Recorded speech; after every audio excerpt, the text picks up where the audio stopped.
stai come mai non t'aspettavo più, ma che fai o parlare stanotte vuoi aspettare di staccare insieme a me o tempo in un caffè.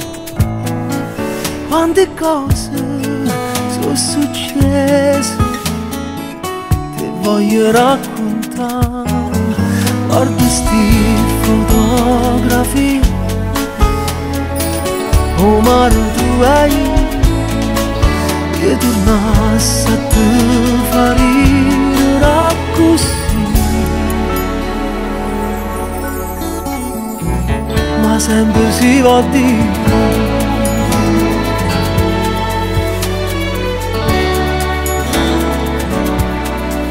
Sai che non ci sta a forza di scordare, sono cresciuto, sono cagnato senza voler cagnare. Guarda sta fotografia che invece sto lì, rende all'occhio mare per m'arricordare. Vieni qua, mi ha fatto abbracciare un'altra volta ancora.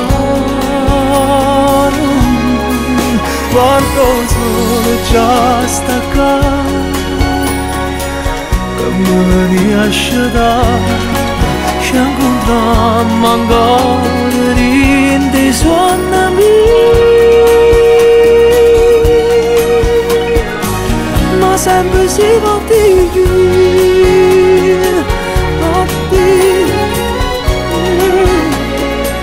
ma sempre si può dire.